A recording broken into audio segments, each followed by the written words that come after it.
Hey guys, my name is Ryan and welcome to Overwatch Central. So we're trying something interesting out today. We know a lot of people that play Overwatch that are pretty high with their rankings on certain heroes. Because of how Overwatch works, we all kind of gravitate to different roles and we all have different mains, if you will. So I figured this would be a good opportunity to get in touch with some of our other YouTube friends, streamers, so on and so forth, and get some of their top tips on their main heroes. And today we're going to start with Pharah. So in today's video, I am joined by streamer and content creator Valkia, good friend of ours. Hello! How's it going?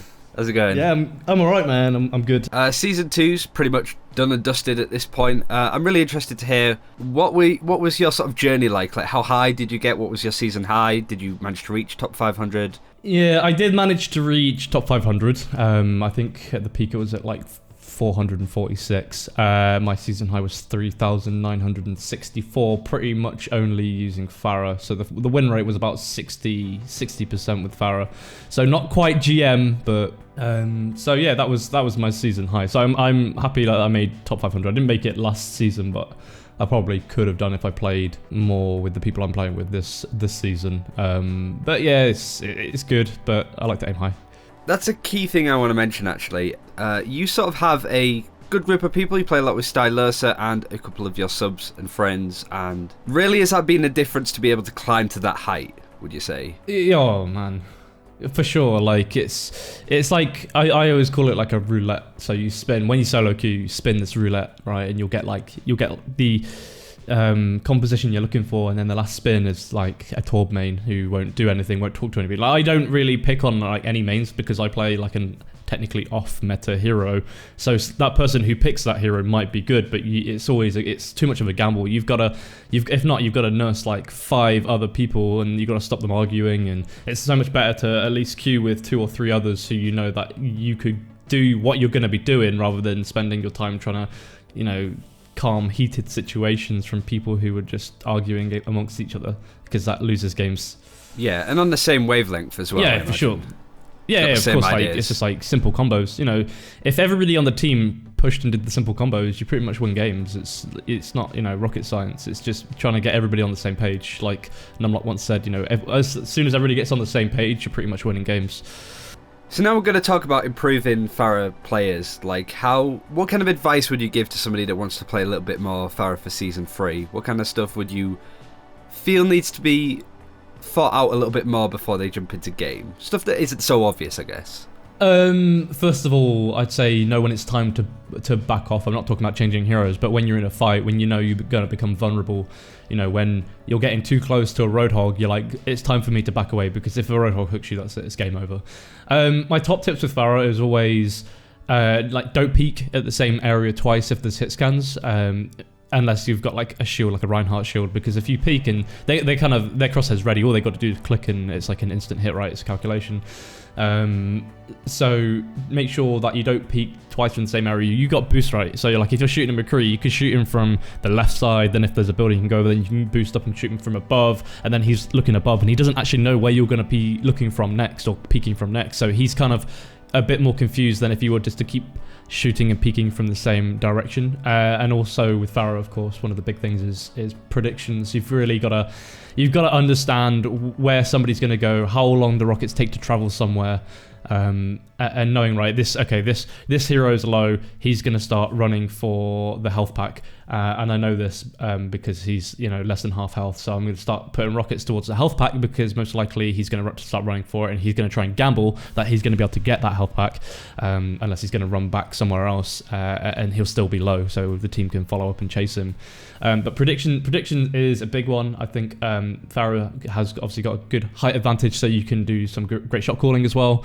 You can seek out the supports, and what's also good is because you got the height advantage, you can also shoot behind the Reinhardt shields, and I always kind of put rockets further behind the Reinhardt, because that's normally where the supports sit, and you can start taking out the supports while your other damage dealers and everybody else deals with the front line, because they can't really get behind the shield.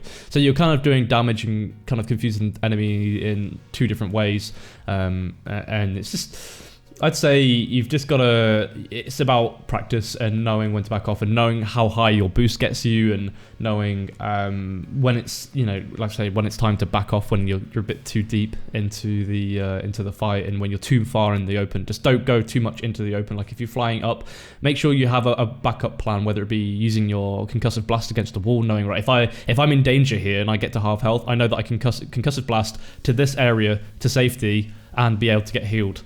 And that's really important as well, having a backup plan and knowing who is the priority targets as well. So you might be in like a fight with Reinhardt, and then suddenly a McCree walks through the door and you're like, you've got to stop shooting the Reinhardt, you've got to go onto the target that's going to take you down quickest. And it's for McCree, it's like 2 rockets. It's like 2 rockets or 1 rocket and close blast damage takes him down. And of course, practicing your direct rockets as well, because they're the ones that do the major damage. And once you kind of work around this kind of basic idea of Pharah, then you can start improving and learning positioning. Like any hero, Pharah has positions, which and it's just kind of those little positioning bits and knowing when to stay safe and knowing when to use your concussive blast to knock people off the edges is, I guess, some of my basic tips and tricks, I would say. How about the ultimate? We haven't really spoken about the ultimate a lot as well. It's probably one of the most powerful in the game, but can be a real issue if you're not composed enough. You can just get blown out of the sky instantly if you don't do it right. One of my rules with the Pharah's ultimate is make sure you know where at least 5 out of 6 of their team are. If you use it and you're not sure where everybody is, you're probably going to die. If you're going to use it and they've just done like a Zen ult or a Lucio ult, you're going to die. You've got to kind of keep track of when the supports have done their ultimates, and also if there's a Zarya, just make sure you just combo it because it just wipes the whole team pretty much. And also like ask for the shields, and if you're going to do it, make sure to inform your healers to just keep an orb on you or to get an adder to carry on shooting you. With the ultimate, what I like to do is I like to obviously rain justice from above, but kind of there's a few little tips and tricks that I do. One of them is I like to boost up and fall out of the sky because it makes no noise, and just drop to a height which isn't too close and isn't too far away. Anything that you can get closer to the enemies and use it. For example, on Dorado, there's loads of roofs and you can kind of like slide on them and you can slide down and they have no idea it's about to happen, because if you're hovering they can hear the boost and somebody's going to have a little bit of an inkling that something's about to happen.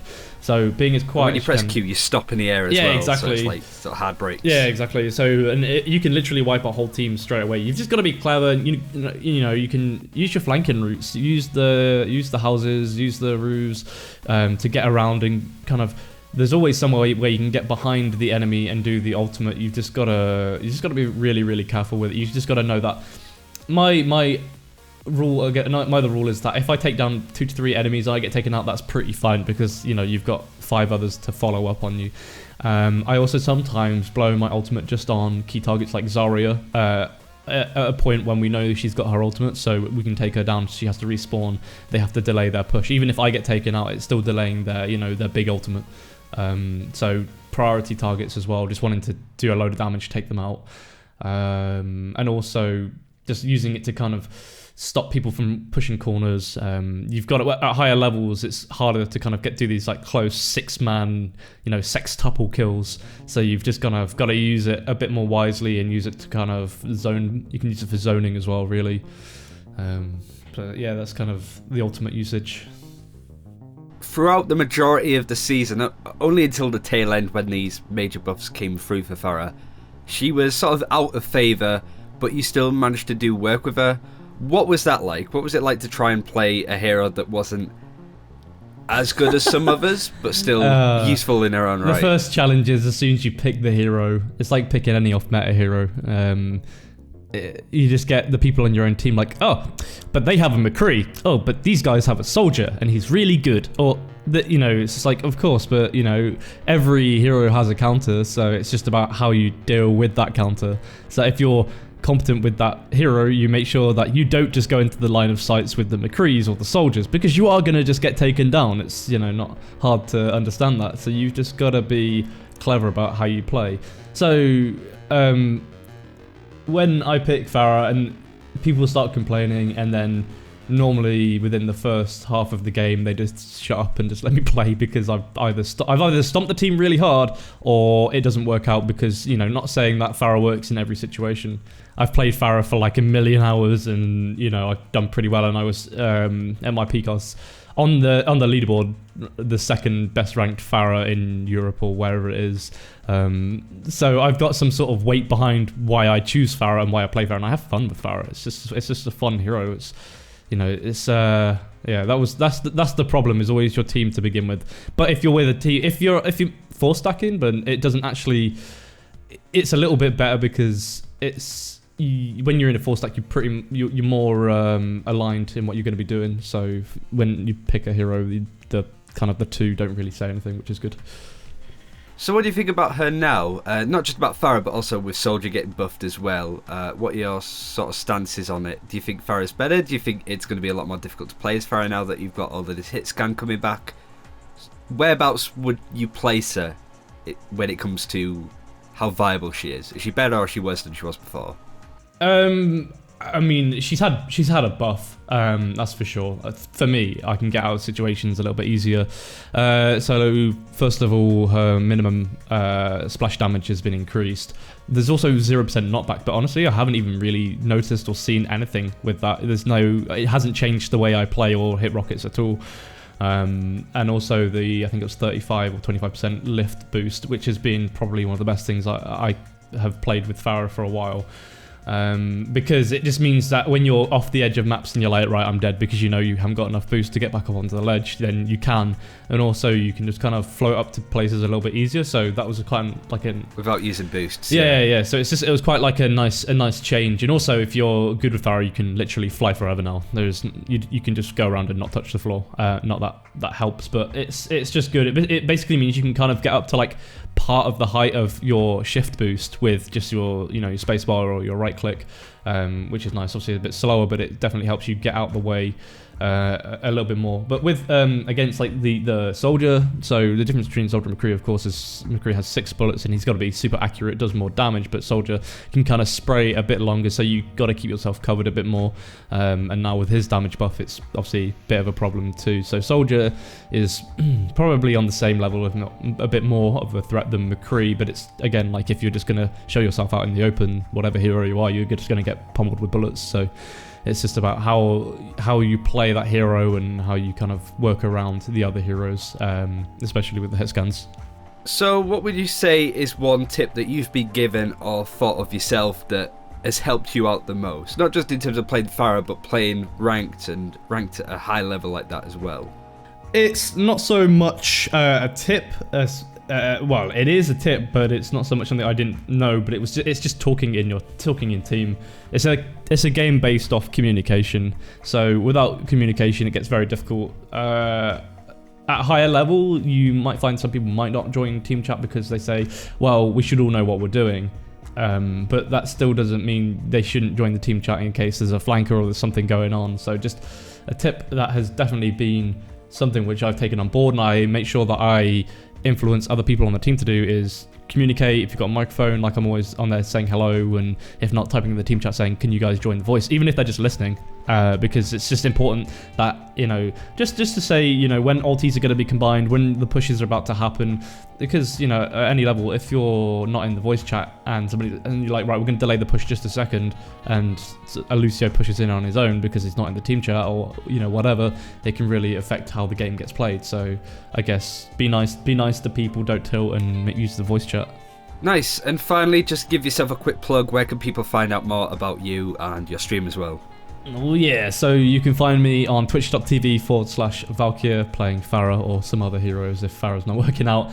Also on youtube.com/Valkia, where I've got some other nice little bits and pieces. And there you go, you can find all of the links in the description below in case you missed it. But thank you very much for watching. Do let us know what other content creators, streamers that you would like to see maybe us talk to, and what kind of heroes you'd like us to go over as well. I was thinking Alpha Cast on Roadhog, one amongst many on Anna, stuff like that. Do let us know what you'd like to see, and we'll do our best to make it happen. Thanks again for watching, take care, and we'll see you next time.